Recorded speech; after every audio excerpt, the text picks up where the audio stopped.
Hello everyone. Introduction to C language हम लोग देख रहे थे। मैंने आपको प्रीवियस लेक्चर में समझाया था कि सी एक प्रोग्रामिंग लैंग्वेज है। प्रोग्राम क्या होता है? That is set of logically grouped instructions and so on, है ना। फिर थोड़ा सा मैंने आपको हिस्ट्री के बारे में बताया था कि प्रोग्रामिंग लैंग्वेजेस 4 टाइप की होती हैं: low level, high level, 4th generation, 5th generation. But C language इन 4 में से कहीं लाई नहीं करती। C is a middle level language, that is it has features of both low level as well as high level language, है ना। और फिर मैंने कुछ कुछ इंट्रोडक्शन दिया था आपको मशीन लैंग्वेज का, असेंबली लैंग्वेज का, then high level languages, then compiler interpreter difference, okay, then 4th generation language, then 5th generation language। और थोड़ा सा मैंने फिर बताया था कि C is a middle level language, है ना। डेनिस रिचे ने 1972 में बेल लैब्स में इन्वेंट किया था एंड सो ऑन। ओके, और बताया था अच्छे से कि इसकी कोई लिमिटेशन नहीं है, जो भी काम आप चाहो वो इससे कर सकते हो, इसलिए ये बहुत फेमस है ना। मतलब अभी तक चल रही है। जितना भी ऑपरेटिंग सिस्टम में कर्नल का काम होता है आज तक भी सी लैंग्वेज में चल रहा है वो। और 1972 की देखो कितनी पुरानी लैंग्वेज है, और अब तक पता नहीं कितनी लैंग्वेज आई, कितनी गई, लेकिन सी अभी तक टिकी हुई है, just because it is very powerful language. Okay, ठीक है। तो इंट्रोडक्शन में ही अभी हम लोग चल रहे हैं, तो आज के लेक्चर में हम कुछ और जो छोटे छोटे से टॉपिक है हमको डिस्कस करेंगे। देखो भाई, पहला टॉपिक है सॉफ्टवेयर। सॉफ्टवेयर क्या होता है भाई? Collection of program. ये तो आई थिंक सबको पता होगा। प्रोग्राम, देखो प्रोग्राम क्या है?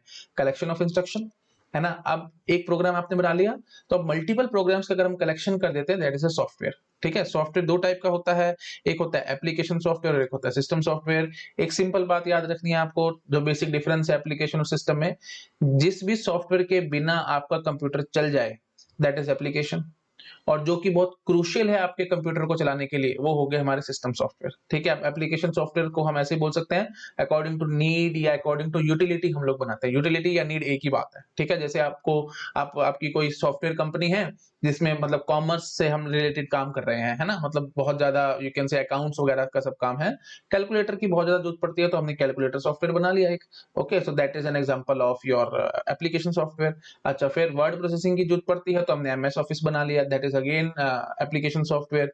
गेम्स खेलने का मन करता है, गेम्स बना ली, that is application software. Antivirus virus आ रहे हैं तो एंटीवायरस बनाना है, तो that is an example of application software. मतलब जैसे जैसे हमारे को नीड महसूस होगी हम वैसे वैसे सॉफ्टवेयर बनाते चले जाएंगे, दैट इज एप्लीकेशन।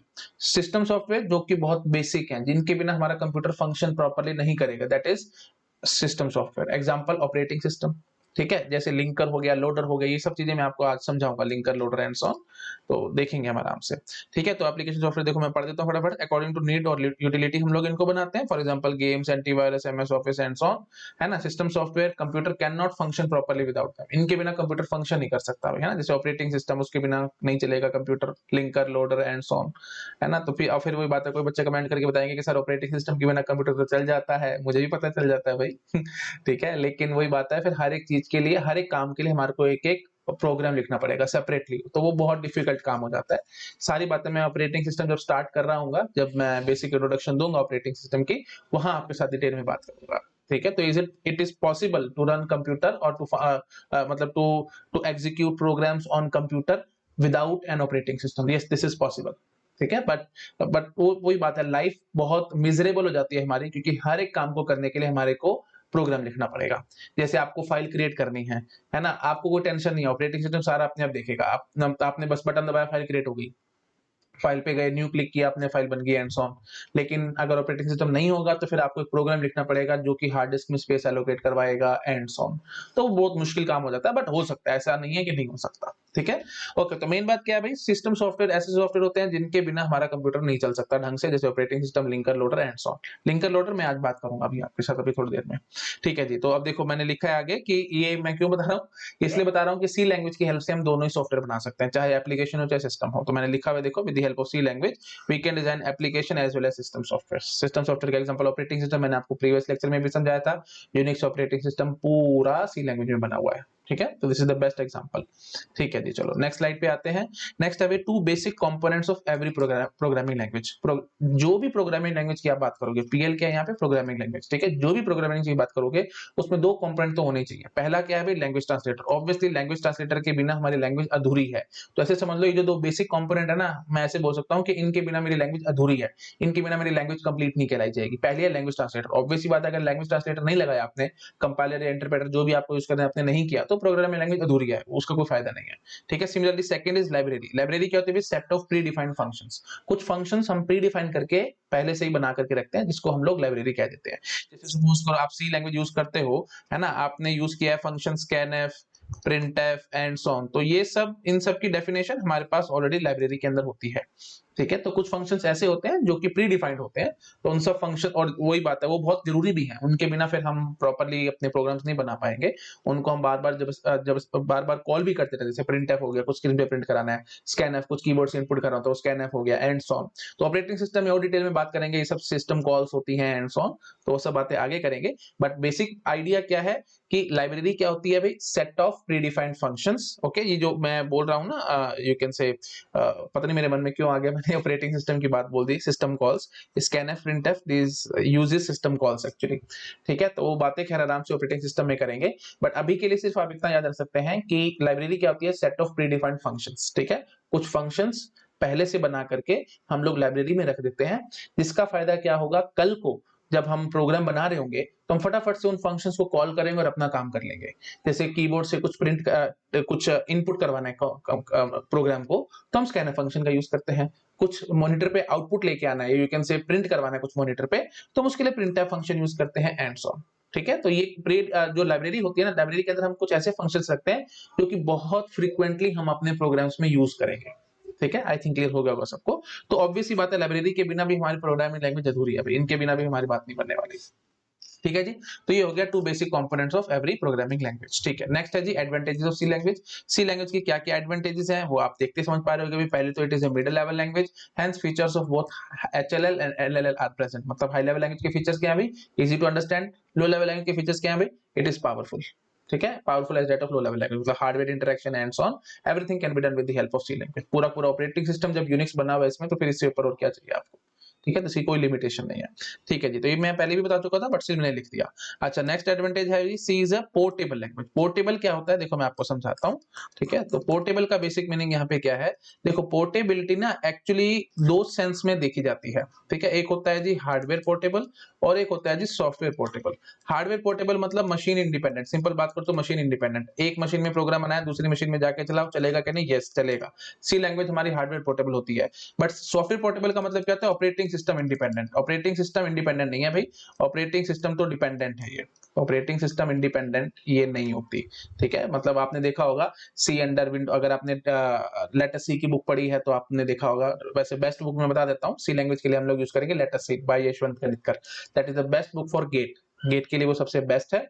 और साथ साथ हम एक्सप्लोरिंग सी का यूज करेंगे, ओके, और पॉइंटर्स एंड सी, ये तीन किताबें हैं। जिन्होंने भी ये तीनों किताबें पढ़ ली, तीनों के तीनों यशवंत कनितकर की हैं, तो ये तीनों पढ़ ली तो समझ लो गेट एग्जाम के हर एक क्वेश्चन आपसे सॉल्व होगा, एक भी क्वेश्चन आपसे कभी गलत नहीं होगा। बिल्कुल सिंपल लैंग्वेज में लिखी हुई है बुक्स, बहुत अच्छी बुक्स हैं। अगर आप चाहो तो इनको रीड कर सकते हो, बट मेरे से पढ़ने के बाद आपको रीड करने की जरूरत नहीं पड़ेगी, मैं बिल्कुल एग्जॉस्टिव स्टाइल से एकदम अच्छे से आपको सब कुछ क्लियर कर दूंगा, ठीक है। तो ठीक है, तो हम क्या बता रहे थे आपको? सॉफ्टवेयर पोर्टेबल मतलब क्या होगा कि ऑपरेटिंग सिस्टम इंडिपेंडेंट हो, है ना। बट ऑपरेटिंग सिस्टम इंडिपेंडेंट हमारी सी लैंग्वेज नहीं होती, ठीक है। जैसे वही मैं आपको बता रहा था, जैसे आपने लेटेस्ट सी की किताब अगर पढ़ी हो तो उसमें अलग अलग लिखा हो ना, सी अंडर विंडोज अलग चैप्टर है, C under Unix, C under Linux and so on, तो अलग अलग यू कैन से मतलब चैप्टर्स होते हैं, क्योंकि एक्चुअली लाइब्रेरी अलग अलग होती है इनकी, तो फिर सिंटेक्स भी सब थोड़ा थोड़ा सा चेंज हो जाता है। तो मतलब सिंपल बात कर तो विंडोज में बनाया हुआ प्रोग्राम आप यूनिक्स में चलाओगे तो नहीं चलने वाला, सीधी सी बात ये है। लेकिन जावा ऐसी लैंग्वेज है जो कि ऑपरेटिंग सिस्टम पोर्टेबल भी होती है, इसलिए इंटरनेट प्रोग्रामिंग हम जावा के थ्रू कर सकते हैं, और इसलिए जावा को ज्यादातर इंटरनेट प्रोग्रामिंग लैंग्वेज भी कहा जाता है, क्योंकि इंटरनेट की लगभग सारी प्रोग्रामिंग जावा के थ्रू करी जा सकती है, ठीक है। तो याद रखने आपको, पोर्टेबिलिटी के सेंस में देखा जाए तो सी हमारी हार्डवेयर पोर्टेबल तो है, पर सी हमारी सॉफ्टवेयर पोर्टेबल नहीं है। सी इज नॉट सॉफ्टवेयर पोर्टेबल, ठीक है। मतलब ऑपरेटिंग सिस्टम चेंज कर दे तो भी वो चले, ऐसा नहीं होता। हार्डवेयर चेंज करने से चलती है, ठीक है। मतलब पेंटियम 4 में कोई आपने बना रखा है, उसको जाके पेंटियम 3 में चला रहे हो, चलेगा, कोई दिक्कत नहीं है। सी पेंटियम 4 में सी का प्रोग्राम बनाया, जाके पेंटियम 3 में चलाओ, या जाके कहीं भी चलाओ, डुअल कोर में चलाओ, कोर डुओ में चलाओ, इससे कोई फर्क नहीं पड़ रहा। मतलब हार्डवेयर से इसका कोई प्रॉब्लम वाली बात नहीं है, ऑपरेटिंग सिस्टम से इसको प्रॉब्लम होती है। तो C is hardware portable but not software portable, ठीक है। ये बात ध्यान रखना, मैं लिख नहीं रहा हूं, आप नोट कर लेना। C is hardware portable but not software portable. पता होगा आपको, ये सब बेसिक बेसिक पॉइंट्स हैं, ठीक है जी। अच्छा, उसके बाद फास्टर देन HLL, ये तो आपको अपने आप समझ में आ रहा है भाई, है ना। फास्टर है हाई लेवल लैंग्वेज से, क्योंकि मिडिल लेवल है इसलिए, है ना, ज्यादा एफिशिएंट रहेगी। अच्छा, रिच इन ऑपरेटर्स, ये भी बहुत अच्छी एडवांटेज है। सी लैंग्वेज में हम बहुत सारे ऑपरेटर्स पढ़ेंगे, arithmetic operator, assignment operator, relational operator, logical operator, size of operator, increment operator, decrement operator, है ना, फिर टर्नरी ऑपरेटर, बहुत सारे ऑपरेटर्स हम लोग पढ़ेंगे, ठीक है। तो प्लीज ये ऐसे नहीं बोला जाता ऑपरेटर्स में, आप बोलोगे कि इसमें बहुत सारे ऑपरेटर्स है, प्लस माइनस मल्टीप्लाई डिवाइड, है ना, percentage, greater than less then, ऐसे थोड़ा अच्छा नहीं लगता। थोड़ा ब्यूटीफुल वे में बोलना चाहते हो अगर आप, तो ऐसे बोलोगे। रिच इन ऑपरेटर्स का मतलब क्या होगा, कैटेगरी बाय कैटेगरी बोलो। अरिथमेटिक ऑपरेटर्स में सारे आ जाएंगे, plus minus multiply divide percentage and so on, ठीक है। वो सब चीजें मैं आपको आगे सिखाऊंगा, परसेंटेज क्या है, डिवाइड क्या है, ये स्लैश डिवीजन है, परसेंटेज क्या डिफरेंस है एंड सो ऑन, हम आगे आपको ऑपरेटर्स में दिखाएंगे। तो बेसिक बात क्या है, रिच इन ऑपरेटर्स में क्या बोलना होता है, कैटेगरी बाय कैटेगरी बोलो। अरिथमेटिक ऑपरेटर्स में ये सारे आ जाएंगे, plus minus multiply divide percentage. Then assignment operator में इक्वल टू आ जाएगा, equal to your assignment operator, ठीक है। रिलेशनल ऑपरेटर्स में ये सारे आ जाएंगे, ग्रेटर देन, लेस देन, है ना। मैं एक बार लिख देता हूँ, जैसे greater than, less than, greater than equal to, less than equal to, not equal to और डबल इक्वल टू, ठीक है। तो ये 6 यहाँ जाते हैं हमारे पास रिलेशनल ऑपरेटर्स। उसके बाद फिर लॉजिकल ऑपरेटर जाता है, एंड और नॉट, एंड हो गया, ये और हो गया, इसको हम डबल पाइप सिंबल कहते हैं, इसको डबल एम्परसेंड सिंबल कहते हैं। Not is exclamation, this is unary operator and so on, ठीक है। फिर उसके बाद इंक्रीमेंट ऑपरेटर आ जाएगा, जैसे प्लस प्लस, डिक्रीमेंट ऑपरेटर जाएगा माइनस माइनस, ठीक है। शॉर्टकट ऑपरेटर आ जाता है, equal, plus equal to, minus equal to, बहुत सारे हैं, ठीक है। तो इस तरह से बोलना होता है। तो C language is rich in operator, ये बात ध्यान रखना है आपको, ठीक है। बहुत सारे ऑपरेटर्स हम इसमें पढ़ते हैं, that is a very good advantage of C language. और एक बड़ा ब्यूटीफुल ऑपरेटर हम पढ़ेंगे, ternary operator, question mark colon. तो ये तो सी लैंग्वेज का ट्रेडमार्क है, ठीक है। इस पे क्वेश्चन भी कई बार आएंगे गेट एग्जाम में, ठीक है जी। तो इसमें 3 ऑपरेंड चलते हैं, इसलिए इसको टर्नरी कहते हैं हम लोग, ठीक है। ठीक है, करेंगे बात आराम से। यूनरी मतलब 1 ऑपरेंड होता है, बाइनरी मतलब 2 ऑपरेंड होते हैं, टर्नरी मतलब 3 ऑपरेंड हो सकते हैं, ठीक है। तो करेंगे आराम से बात, आगे करेंगे। ऑपरेटर्स नेक्स्ट टॉपिक ही हमारा ऑपरेटर्स का होगा, वहां हम आराम से बात करेंगे, ठीक है जी। उसके बाद जी ability to extend its library, ये भी बड़ी अच्छी एडवांटेज है कि हम इसकी लाइब्रेरी को एक्सटेंड कर सकते हैं। जैसे वही मैंने आपको एग्जांपल दिया था कि हमारी कॉमर्स की कोई सॉफ्टवेयर कंपनी है, बार बार हमारे को कैलकुलेटर की जरूरत पड़ती है, तो कैलकुलेटर का एक यू कैन से फंक्शन बना करके हम लाइब्रेरी में डाल देंगे और बार बार कैलकुलेटर को कॉल करते रहेंगे, ठीक है। तो ये फैसिलिटी हमारे को सी लैंग्वेज देती है, that means we can extend its library, ठीक है। I hope I have made the point clear to all of you. आप इसको नोट डाउन कर लेना। अगर आपको लग रहा है कि मैंने ऑपरेटर्स में कुछ कुछ बातें बहुत जल्दी जल्दी बोल दी, आपके हवा मतलब सिर के ऊपर से चलेगी, तो कोई टेंशन वाली बात नहीं है। सारी बातें मैंने करनी है, इसलिए मैं थोड़ा सा जल्दी जल्दी यहाँ बोल रहा हूँ, कोई टेंशन वाली बात नहीं है। ऑपरेटर्स पे मैं पूरा 1 घंटे का लेक्चर बनाऊंगा, रादर 1 घंटे का क्या, ज्यादा ही 3-4 लेक्चर बन जाएंगे। इस पे बहुत सारे क्वेश्चन और बहुत कुछ आता है ऑपरेटर्स पे, बहुत कुछ है, ठीक है। आपने देखे होंगे ना, इस टाइप से क्वेश्चन आते हैं ना, 2 + 3 - 5 परसेंटेज 6 मल्टीप्लाई 3, है ना, ऐसे ऐसे करके, और पूछेंगे इसकी वैल्यू क्या है एंड सो ऑन। तो वो सब मैं आपको निकालनी आराम से सिखाऊंगा। वो क्वेश्चंस आते हैं गेट एग्जाम में से, ठीक है। तो देखेंगे आराम से, ठीक है जी। तो okay, so this is all about advantages of C language. So now let's move to next slide, ठीक है जी। तो अब क्या है भाई, 3 types of error in program, 3 तरह के एरर आ सकते हैं प्रोग्राम के अंदर, एक सिंटैक्स एरर, एक लॉजिकल एरर, एक run time error. Syntax error का मतलब क्या है, error in the syntax, like जैसे देखो हर एक प्रोग्रामिंग लैंग्वेज का एक सिंटैक्स होता है, एक वे होता है राइटिंग करने का program, way of writing program is known as syntax, ठीक है। अब ये सब बातें मेरे ख्याल से मेरे को लिखने की जरूरत तो नहीं है, बट स्टिल वही बात है, रिकॉर्डेड सेशन है, किसी किसी स्टूडेंट को ना पता हो तो मैं लिख देता हूं, way of writing program, way of writing program in any programming language, that is known as syntax, ठीक है। This is known as syntax. Syntax क्या है भाई, सिंटैक्स है जी वे ऑफ राइटिंग, ठीक है। एक बारी मैं इसको थोड़ा सा ठीक से लिख देता हूँ, नहीं तो आपको दिक्कत ना आए। सिंटैक्स के बारे में मैंने बताया आपको, syntax is way of writing program in programming language, ठीक है। जैसे हम सी में बोलते हैं कि हर एक लाइन के बाद सेमीकोलन आना चाहिए, ब्रैकेट आपने ओपन करे तो उसको क्लोज करना पड़ेगा एंड सो ऑन। तो अगर आपने सेमीकोलन नहीं लगाया तो ये सिंटैक्स एरर है, ओपन कर दी ब्रैकेट लेकिन क्लोज करना भूल गए तो ये सिंटैक्स एरर है, ठीक है, एंड सो ऑन। तो ये सब सिंटैक्स एरर होते हैं। तो मतलब एरर इन द एरर या way of writing the program, तो आपने वे गलत कर दिया, वो तरीका गलत कर दिया, तो वो सिंटैक्स एरर हो जाता है। और इसको हम लोग एक्चुअली डेंजरस एरर नहीं कहते, these are not dangerous error. Why these are not dangerous, because obviously compiler हमारे को बताएगा कि लाइन नंबर 5 में आपने सेमीकोलन मिस कर रखा है, लाइन नंबर 10 में आपने क्लोजिंग ब्रैकेट मिस कर रखी है एंड सो ऑन, ठीक है। तो एक्चुअली सी एक कंपाइलर बेस्ड लैंग्वेज है, ये तो आई थिंक सबको पता होगा, बट स्टिल जिनको नहीं पता मैं बता देता हूँ, सी इज कंपाइलर बेस्ड लैंग्वेज, ठीक है। इंटरप्रेटर यूज नहीं होता, इसमें हम कंपाइलर यूज करते हैं, ठीक है जी, ओके।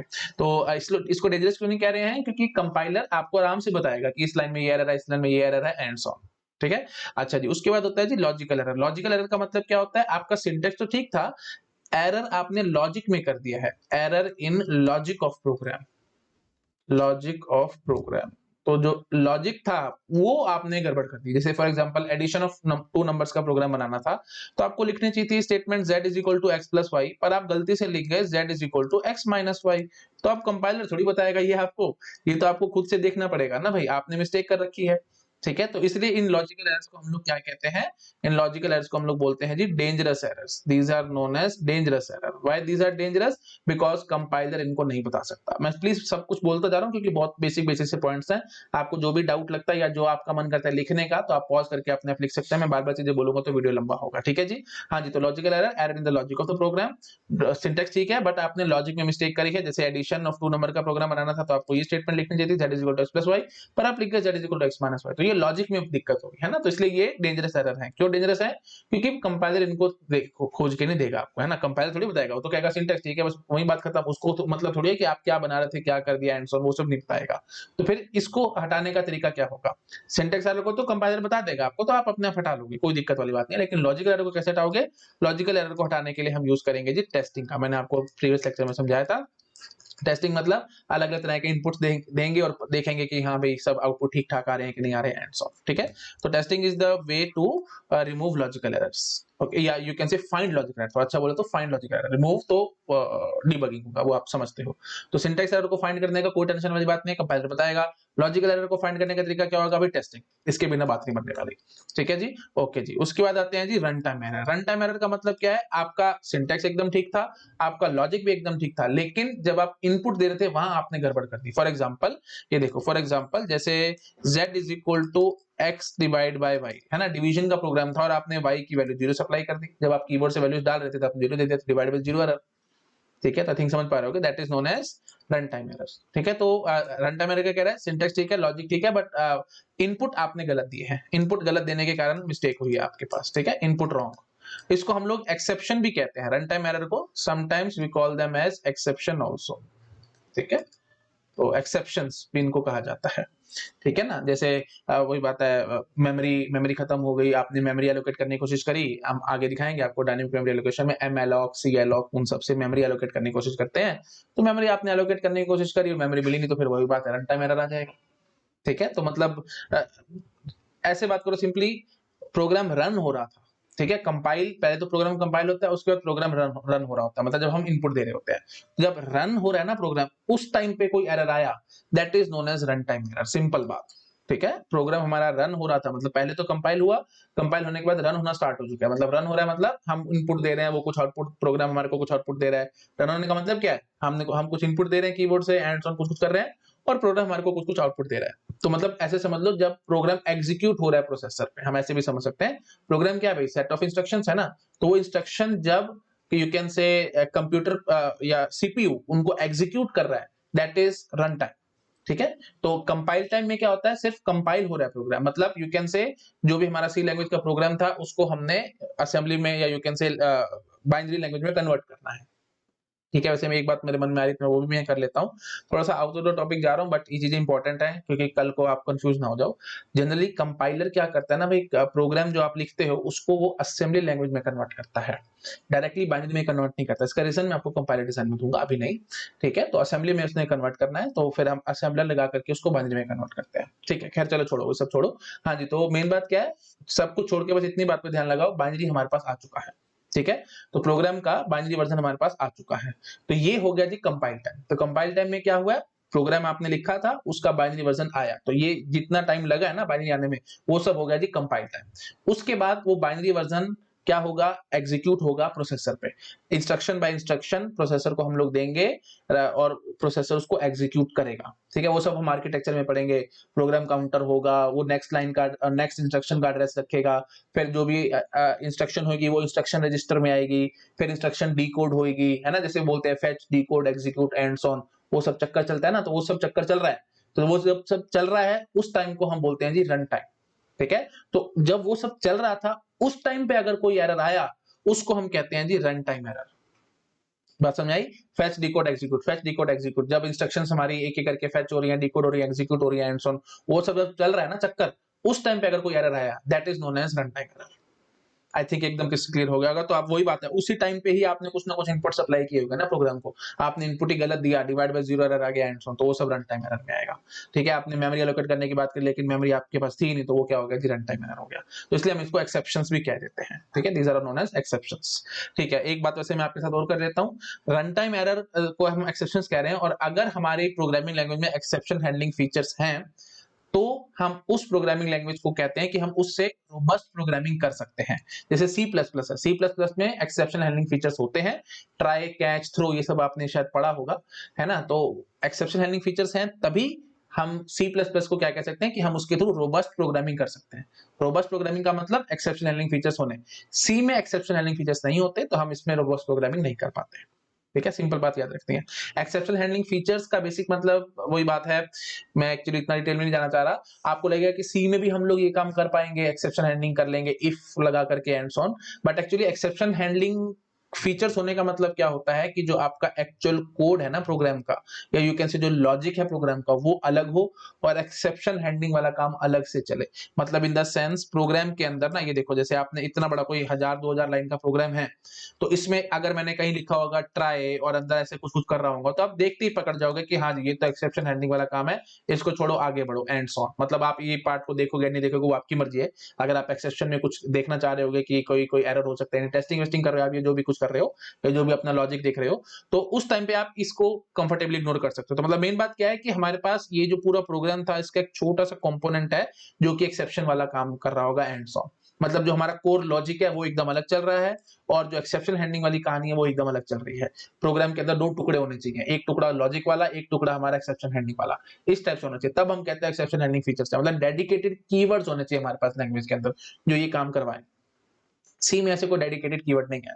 तो सी में फिर आपको वही बात है, इफ एंड सो वो सब लगाना पड़ेगा। जैसे आप बोल दोगे कि if y is equal to 0, तो printf जो भी आप लिखना चाहते हो कि y can't be 0 and so on. ठीक है, जो भी आप लिखना चाहते हो डॉट डॉट डॉट वो आप लिख लेना। जैसे ये है, इससे पहले आप ये स्टेटमेंट लगा दोगे कि अगर y 0 हो तो ऐसे काम कर दो। हाँ, आप कर सकते हो, बट मेन बात क्या है कि जब आप किसी और को ये प्रोग्राम दिखाओगे तो वो तो नॉर्मल इफ की तरह समझेगा ना। तो मतलब आपके प्रोग्राम के अंदर दो टुकड़े होने चाहिए थे, आपने तो एक ही टुकड़े में सारा काम कर रखा है ना। मतलब ये लॉजिक में ही आ जाएगा ना, बात समझ पा रहे हो। मतलब ये जो पूरा प्रोग्राम था, उस प्रोग्राम के अंदर ये लॉजिक में ही आ रहा है ये सारा कुछ, है ना। तो मतलब मैं इसको देखते नहीं बता सकता कि एक्सेप्शन हैंडलिंग का काम हो रहा है एंड सो। समझ पा रहे हो? अभी तो क्या होगा, इसका सर ये तो बहुत सिंपल सी बात है, हम देख के बता देंगे, लेकिन बहुत बड़ा प्रोग्राम होगा, कोई कॉम्प्लेक्स लॉजिक भी हो सकता है, कोई जरूरी नहीं कि इतना सही लॉजिक हो। तो आई थिंक समझ में आ रहा होगा सबको, है ना। तो ये सब एक्सेप्शन हैंडलिंग फीचर्स सी में नहीं है, क्योंकि उसके पास डेडिकेटेड कीवर्ड नहीं है, try, catch, throw and so on. लेकिन सी प्लस प्लस के पास होते हैं, तो उसमें हम रोबस्ट प्रोग्रामिंग कर सकते हैं। सी में हम रफली बोलते हैं कि हम ऐसा नहीं कर पा रहे हैं, बट वही बात है, मैंने बोला था कि सी की कोई लिमिटेशन नहीं है, जो काम कहोगे वो मैं करके दिखाऊंगा, तो आप इफ एंड सो ऑन उस सबसे कर सकते हो। बट वही बात है, फिर देखने में आपको दिक्कत होगी। तो मेन बात है, यूजर को ईज नहीं मिलेगी, जो यूजर को इजीनेस मिलनी चाहिए, वो इजीनेस इतना अच्छे से हमारे को यहाँ पे सी में नहीं मिलेगी। आपको फिर थोड़ा सा दिमाग लगा के सोचना पड़ेगा, अच्छा ये तो एक्सेप्शन हैंडलिंग का काम हो रहा है और ये हमारा लॉजिक चल रहा है एंड सो ऑन। तो एक्सेप्शन हैंडलिंग फीचर का होने का मतलब यही होता है कि हम प्रोग्राम के अंदर एक छोटा सा टुकड़ा रखेंगे जो हमारे को देखते ही पता लग जाएगा कि हाँ ये एक्सेप्शन हैंडलिंग है और ये हमारा जनरल कोड चल रहा है। लेकिन सी में हम ऐसा नहीं कर पा रहे, सी में हमारा पूरा प्रोग्राम एज इट इज चलेगा। आपको अपने आप से सोचना पड़ेगा कि अच्छा ये पार्ट है जो एक्सेप्शन हैंडलिंग कर रहा है and so on. I think clear होगा वो सबको मैं क्या कहने की कोशिश कर रहा हूँ। ठीक है जी, तो ठीक है, तो रोबस्ट प्रोग्रामिंग सी में जनरली हम नहीं कर पा रहे हैं। ठीक है, क्योंकि इसके पास डेडिकेटेड कीवर्ड नहीं है, एक्सेप्शन हैंडलिंग फीचर्स नहीं है सी में। सी प्लस प्लस में है तो उसमें हम लोग कर लेते हैं। ठीक है, चलिए ठीक है, मैंने आई थिंक बहुत कुछ बोल दिया, मेरे को इतना बोलना नहीं चाहिए था, बट स्टिल थोड़ा सा मैंने आपको आइडिया दिया है चीजों का। ठीक है, तो आई थिंक एक स्क्रीन पे सब कुछ आ चुका है, आप नोट डाउन कर लेना, मैंने थोड़ा सा रफली काम किया है। अगर आपने मेरे बातों को ढंग से सुना है तो आप ये सब चीजें आराम से लिख भी लेंगे, आपको मेरे ख्याल से दिक्कत नहीं आएगी। ठीक है, तो बस जनरली आपको बस इतना याद रखना है, तीन याद क्या रखना है, बेसिक बेसिक पॉइंट्स अभी सबको पता भी होंगे। थोड़ा सा मैंने टाइम स्पेंड कर दिया, थोड़ा सा आपको डिटेल समझा दिया और कुछ नहीं। ठीक है, सिंटैक्स एरर, लॉजिकल एरर और run time error. Syntax error कोई डेंजरस एरर नहीं है, ये सिंपली सेमीकोलन मिस हो गया, ब्रैकेट मिसिंग हो गई एंड सो ऑन, जो कि कंपाइलर हमारे को बता देगा, that is syntax error. Logical error dangerous error है, क्योंकि ये क्या है, error in the logic of the program. Syntax ठीक है, बस लॉजिक में मिस्टेक कर रखी है। रन टाइम एरर क्या था, सिंटैक्स भी ठीक है, लॉजिक भी ठीक है, इनपुट में आपने गड़बड़ कर दी एंड सो ऑन। और रन टाइम एग्जैक्टली क्या है वो भी मैंने आपको क्लियर कर दिया है ना। कंपाइल टाइम और रन टाइम दो टाइम होते हैं ना। कंपाइल टाइम मतलब जब आप आपका प्रोग्राम कंपाइल हो रहा है, मतलब यू कैन से आपका सोर्स कोड बाइनरी में कन्वर्ट हो रहा है, जितना टाइम लगा, जितनी ड्यूरेशन लगी, दैट इज कंपाइल टाइम। उस दौरान जो भी कुछ होगा दैट इज कंपाइल टाइम। और रन टाइम का मतलब क्या होगा कि आपका पास बाइनरी आ चुका है। अब वही बात है, आर्किटेक्चर वाली बात करेंगे, fetch, decode, execute and so on, है ना। अब प्रोग्राम काउंटर के पास नेक्स्ट इंस्ट्रक्शन का एड्रेस होगा, उस एड्रेस पे जाकर के हम इंस्ट्रक्शन को फेच करेंगे और इंस्ट्रक्शन रजिस्टर के अंदर लाएंगे, फिर डिकोड करेंगे, फिर एग्जीक्यूट करेंगे एंड सो ऑन। ये सब कुछ सब चल रहा है, प्रोग्राम हमारा रन हो रहा है, दैट इज रन टाइम। ठीक है, तो उस टाइम पे अगर कोई एरर हुआ, that is run time error and so on. मैंने काफी कुछ क्लियर कर दिया और रिपीट भी कर दिया, आपको अब अच्छे से क्लियर हो गया होगा सब क्या चल रहा था। ठीक है, चलो नोट डाउन कर लेना ये सब कुछ। ठीक है, रफली मैंने लिखा है, आप नोट डाउन कर लेना। चलो आगे बढ़ते हैं अब हम लोग। ठीक है जी, उसके बाद है जी कंपाइलेशन स्टेप्स। ठीक है, तो हम यहाँ पे थोड़ी सी बातें मैं और क्लियर करूंगा आपको। कंपाइलेशन स्टेप्स में हम देखेंगे कि प्रोग्राम हमारा सी का कंपाइल कैसे होता है, रफली दिखाऊंगा। बहुत ज्यादा स्टेप्स होते हैं एक्चुअली इसमें, हम इसमें इतना नहीं घुसेंगे, मैं बेसिक बेसिक बातें करूंगा, और डिटेल चाहिए तो हम कंपाइलर डिजाइन में करेंगे, अभी सिर्फ रफली बात करूंगा। देखो जी, सबसे पहले तो हम लिखते हैं जी सोर्स कोड। ठीक है, सबसे पहले होता है जी source code. Source code, okay, तो सोर्स कोड की एक्सटेंशन होती है डॉट सी, जो आप लिखते हो। ठीक है, सोर्स कोड कंपाइल होगा और कंपाइल होने के बाद बनता है G object code. Object code समझ लो, रफली समझ लो कि ये बाइनरी वर्जन है आपके प्रोग्राम का। जो भी आपने सी का प्रोग्राम लिखा था, रफली आप समझ लो उसका एक बाइनरी वर्जन रेडी हो चुका है। ठीक है जी, अब ये रन नहीं हो सकता, नो डाउट बाइनरी वर्जन तो है, बट ये रन नहीं हो सकता। क्यों रन नहीं हो सकता? क्योंकि आपने प्रोग्राम के अंदर स्कैनफ, प्रिंटफ, ये सब फंक्शन यूज किए हैं ना, उनकी डेफिनेशंस कहाँ है? लाइब्रेरी में है। तो उनकी जब तक डेफिनेशंस के साथ लिंकिंग नहीं होगी, तब तक ये प्रोग्राम रन नहीं होने वाला। तो इसका मतलब फिर हमारे को अब याद आएगी लाइब्रेरी की। ठीक है, तो अब मैंने क्या वर्ड यूज किया था? लिंकिंग। तो अब याद रखना, लाइब्रेरी और ऑब्जेक्ट कोड की लिंकिंग कौन करता है जी? लिंकर। और फिर हमारे पास बनता है क्या? Executable file. एग्जीक्यूटेबल फाइल, ठीक है, जिसको हम लोग बोलते हैं डॉट .exe, जिसकी एक्सटेंशन रहेगी dot .exe। Let me use different colour ताकि थोड़ा सा ठीक से दिख जाएगा आपको। डॉट .exe, ठीक है, तो ऑब्जेक्ट कोड की extension dot OBJ, source code की एक्सटेंशन डॉट सी, है ना। तो ऑब्जेक्ट कोड और लाइब्रेरी लिंक करके क्या बनता है? Executable file, that is known as dot .exe file. ठीक है, ओके जी, तो ये है बेसिक कंपाइलेशन स्टेप्स। तो लिंकर क्या है? लिंकर कुछ नहीं है भाई। लिंकर, पहली बात तो ये मैंने आपको अभी थोड़ी देर पहले समझाया था कि it is a type of system software, है ना। अगर मैं डिफाइन करना चाहूं तो linker is a type of system software. ठीक है, linker is a type of system software which is used to link object code and library to make executable file.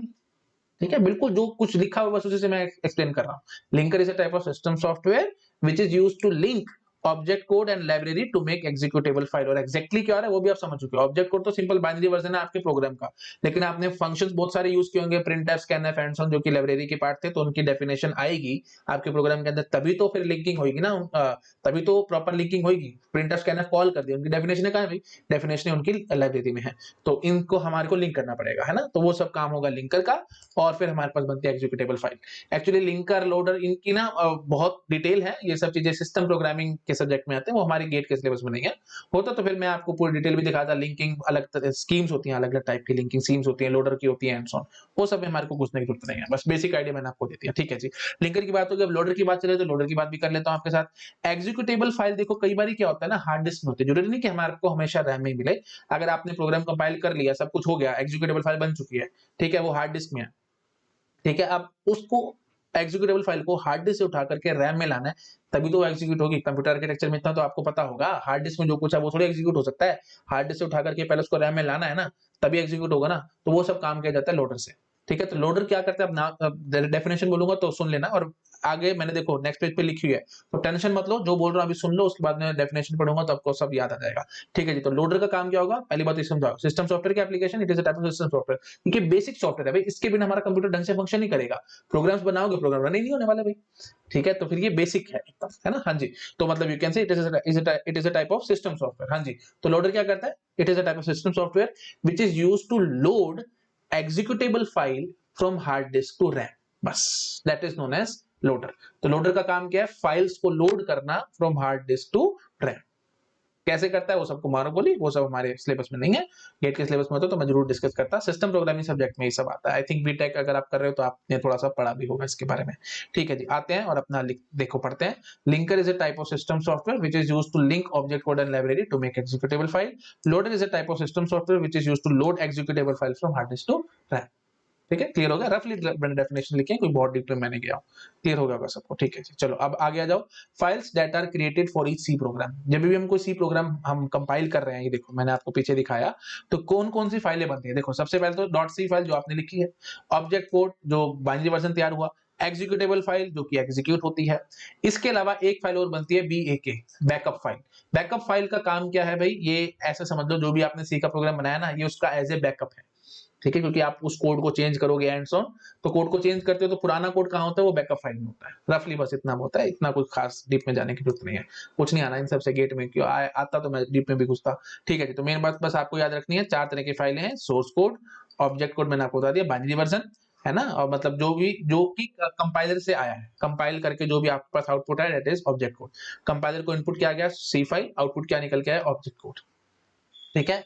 अच्छा जी, और ये एक किस्म से रॉ मटेरियल है फॉर द लिंकर, तो लिंकर इस इनको पकड़ता है, लाइब्रेरी को पकड़ता है और आपस में लिंकिंग करवा देता है, ठीक है जी। एग्जीक्यूटेबल फाइल इज, ये आपको पता लग चुका है, लोडर से जो हमारे को आउटपुट मिलता है, सॉरी लिंकर से जो आउटपुट मिलता है that is your executable file.